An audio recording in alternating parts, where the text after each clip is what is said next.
Hello everyone, welcome to another video. My name is Theme Park Hero. That is right, I have changed my name and there is a good reason for this. Cyber Hero was something that was on my gaming career and I wanted to separate my gaming career from my YouTube career. So on the YouTube channel, my new name is going to be Theme Park Hero. We'll get a new intro and all that later. First video that we are going to do as the new name, my experience as a Halloween Horror Nights actor. Now before we get into the video, make sure you guys check out the graph right here that's popping up on the screen. If you aren't subscribed, make sure you hit that subscribe button and make sure you guys hit that bell icon. And if you are already subscribed, thank you so much for your support and thank you so much for watching all the videos. Also, if you guys enjoyed the video, make sure you guys leave a like on the video. That way more and more people can enjoy the video with you. This year at Halloween Horror Nights, I was able to experience the event as a guest and as a scare actor. At the end of September, I was able to get casted as a scare actor and I was able to be put into the Haunting of Hill House haunted house. Each experience is different from each actor. Depending on the role that you get, depending on what house you're in, what scare zone you're in, everything can change with your experience as an actor. So don't just take my experience. If you want to try out or audition for yourself, make sure you guys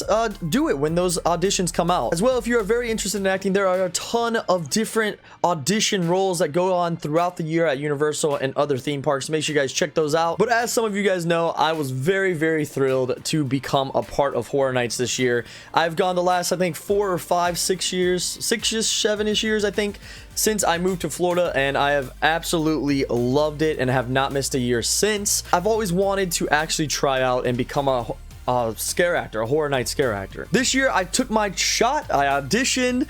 Didn't hear anything until the end of September.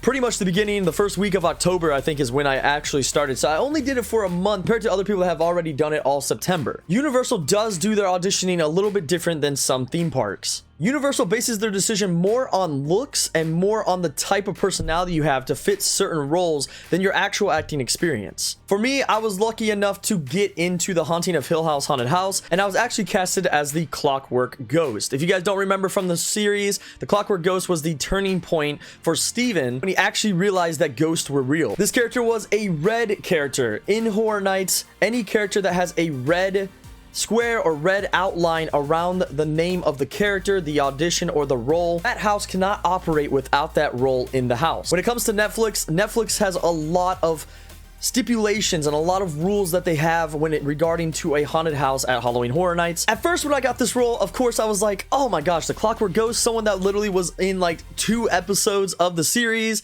I was very disappointed, but at the same time, I try to have a positive outlook because when it comes to acting, any role that you land could be bigger and bigger, and you got to get that experience to begin with. So I took it with a grain of salt, and I was like, let me give it a try. Let me go ahead and tell you that at the same time, I was also living in Orlando in a hotel during this month. So it wasn't like I was going back home because I currently actually live 2 hours away from Universal. So it's a lot harder to get back and forth and to do this seasonally. I was lucky enough to have some amazing coordinators of the Haunting of Hill House house. I freaking enjoyed them so much. I heard stories of other people, you know, hating their coordinators or hating their managers, just like any job. But me personally, I literally loved my coordinators and loved my managers that I had for the event. When you are doing this event, you can either be put into a soundstage or a tent or a trailer. These are all types of locations that you will have that you will be your break area. And what I mean by break area is that the actual schedule as a scare actor is that you are 45 minutes on set, 45 minutes offset. Now this sounds amazing. Trust me, this sounds like, oh my gosh, this is the easiest job ever. I freaking love it.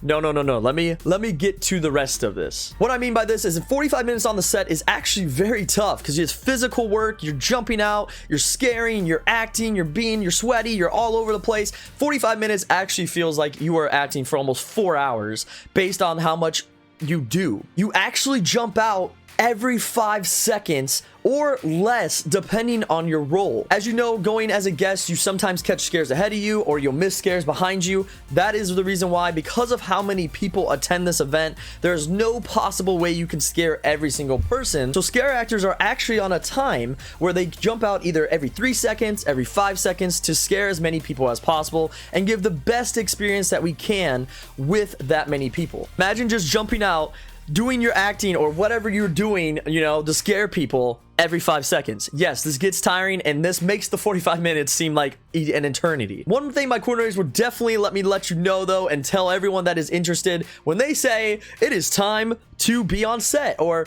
we are at places, that means get your stuff on beforehand, okay? A lot of coordinators hate that you will literally sit there and wait till the last minute to have all your costume on, your makeup all done, whatever it is. So make sure about 5 minutes before you know you're about to go back on set, making sure you have everything ready, line up in the line, so it's just easier for the coordinators, because I know it can be definitely tough to be that role as well. So imagine doing 6 sets, because that is what you are going to do whether you're cast A or cast B. And yes, I say cast A and cast B because every character in a haunted house or scare zone has a cast A and a cast B, which cast A goes first, obviously cast B goes second, replaces them, and you each do 6 sets. Now usually how it works is cast A has a little bit shorter of a set from my experience, what I've done this year, the first set, and cast B has the shortest set, the last set. So pretty much cast A opens the house and cast B closes the house. Now the overall experience of being a scare actor has actually been a big impact on my life.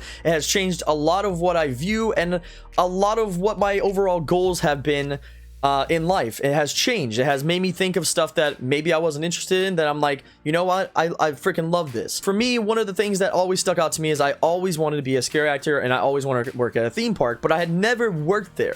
And you never really know physically what you want to do until you have actually done it, if that makes sense.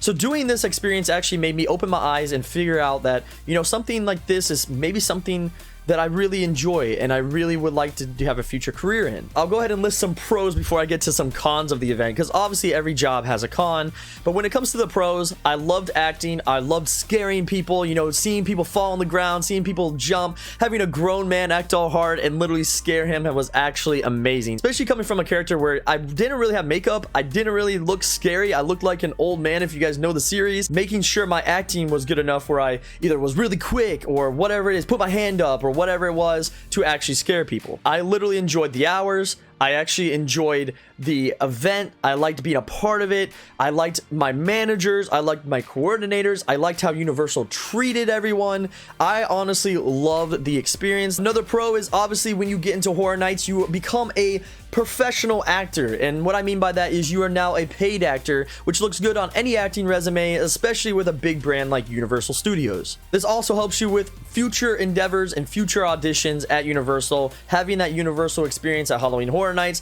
to get into Mardi Gras or to get into the Christmas time, the Grinchmas, whatever you think that you would fit in as a role. Another cool experience was the backstage area, you know, being able to be in the backstage, seeing how the props are made, seeing how the stages look and all the sound stations and the tents and all the props and everything, and being able to walk through the house like pretty much for free without a rip tour was freaking amazing. You know, you're getting able to see the lights on behind the scares and everything, and seeing all the sets and all the scare zones and all the scare boo holes, as you would say, and being able to experience each other's boo holes at the end of the night was really awesome. And of course the cast was fantastic. It was one of those things where my cast especially was very welcoming. When I came in, they welcomed me in. I was able to be a part of everything, got to know a bunch of people. It wasn't like I was shunned away. So I really appreciate it, and I really thank you guys from the bottom of my heart. For all of you guys that, if you guys do watch the YouTube, thank you guys so much for letting me be a part of it and experience something that I really wanted to experience. Now let me get into the cons. There is a few cons when it comes to this that a lot of people don't think about,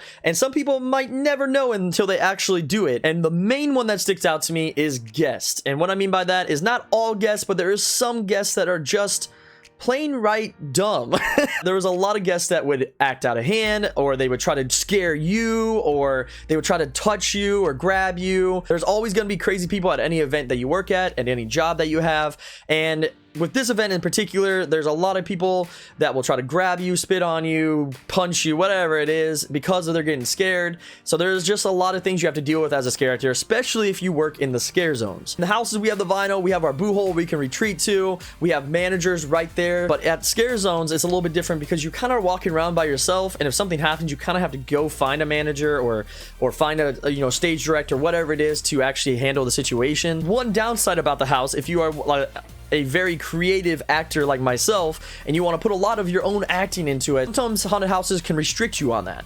With haunted houses, you have a certain scare that you can do, especially if you are in a Netflix house, because of how strict Netflix can be, that you literally will have to do the same thing every 5 seconds for 2 months straight.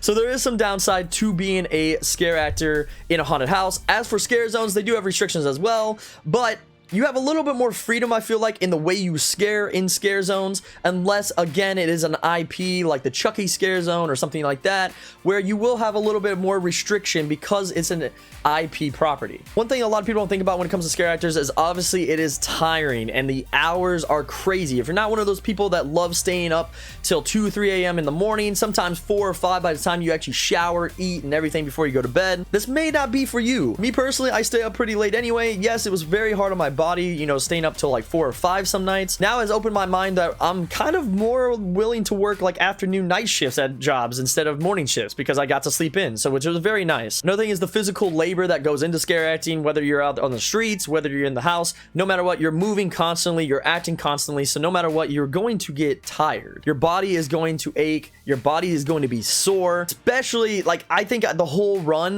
month I was there. Now I don't know about everyone that did it for 2 months, but the whole month I was there, I know I was still sore, like regardless, because every night was different. Like I would come out and scare, sometimes I would hurt my ankle, or sometimes I would go too fast and hit the wall, whatever it was. Like there's always something that can, you know, make yourself sore or something like that. Now I will say, because it is a little bit limited, I didn't hurt myself as much as when I acted at 13th floor, because with 13th floor haunted house I had complete freedom in whatever role that I had, so I literally went all out and literally would come home like bruises and everything. Like one time I stabbed myself like with a tree trunk and literally made myself bleed. It was like purple and it was just bad. So there is some good things about being at Horror Nights where, yes, sometimes the restricted freedom, should I say, is actually for your safety. There's some added physical labor if you do have props as well, or depending on what your role is. For instance, if you were Piccolo at Puppet Theater, his role literally was dancing every 5 seconds. My brother actually was able to do that one and literally was so tired and so sore, hurt his ankle, had to get a brace the next day. It was crazy. So there's some roles that are more physical than others.